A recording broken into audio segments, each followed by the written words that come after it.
I was sitting in the living room, half focused on the TV as the evening news droned in the background, when my younger brother walked in. He looked troubled, though he tried to mask it with a casual air.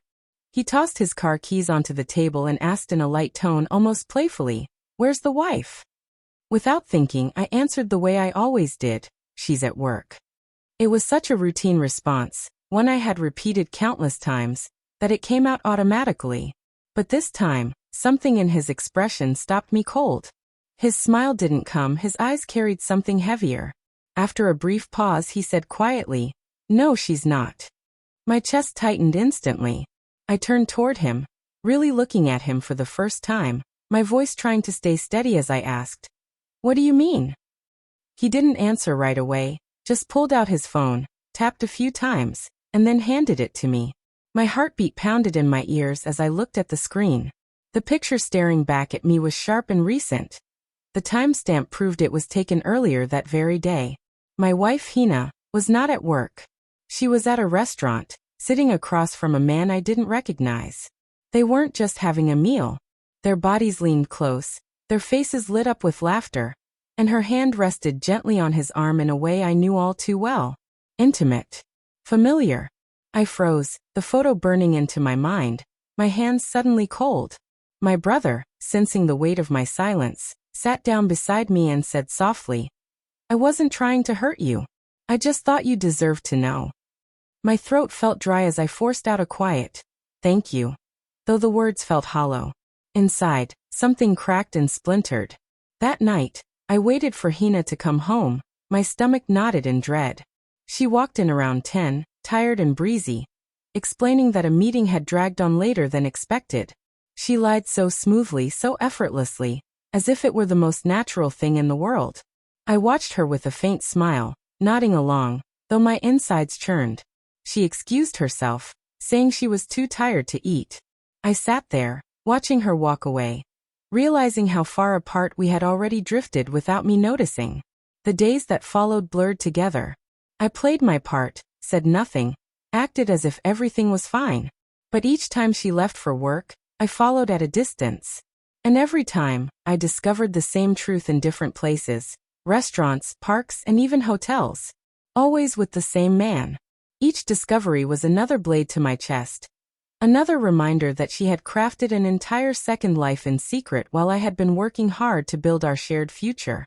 I cried quietly at night, tears hidden from everyone, even from my brother who had already seen too much. One evening, as she adjusted her earrings before leaving, I asked calmly, "Where are you going tonight?" For a moment she hesitated, then smiled faintly and said, "Just dinner with the team. A little celebration." I nodded, pretending to believe her, though inside I knew the truth. That night, I didn't follow her. Instead, I stayed home, opened our wedding album, and let the images cut me open. Every smile, every promise, every vow captured in those photos felt like a cruel deception now. The warmth I had once felt staring at those pictures had turned cold. I picked up a pen and began to write a letter.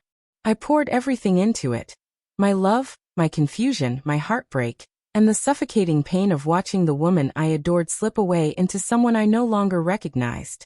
I didn't excuse her betrayal, though part of me wondered if I had failed her somehow, if I had overlooked something she had been craving.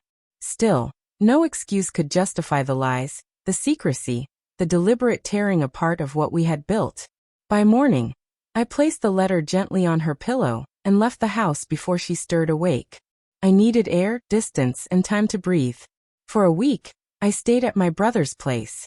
He never pried, never pushed for answers, just gave me space to exist. Some nights, the grief overwhelmed me and I cried quietly in the dark. Other nights, I lay staring at the ceiling hollow, trying to make sense of where things had gone wrong. On the 8th day, Hina called. Her voice was trembling, broken. She had read the letter. She begged to meet, to talk. I agreed, though my heart already knew the answer. We met at a quiet cafe. She looked worn down, her face pale with regret.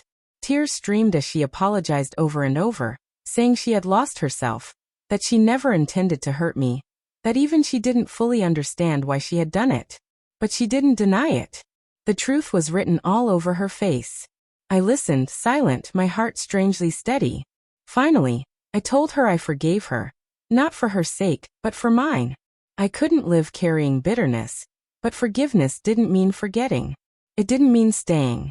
I told her plainly that I couldn't continue in a marriage built on lies and betrayal. Her silence was her answer, her eyes heavy with the weight of understanding. We parted quietly, without shouting, without promises to fix what couldn't be fixed. The silence between us was final, the kind that comes when something has shattered beyond repair.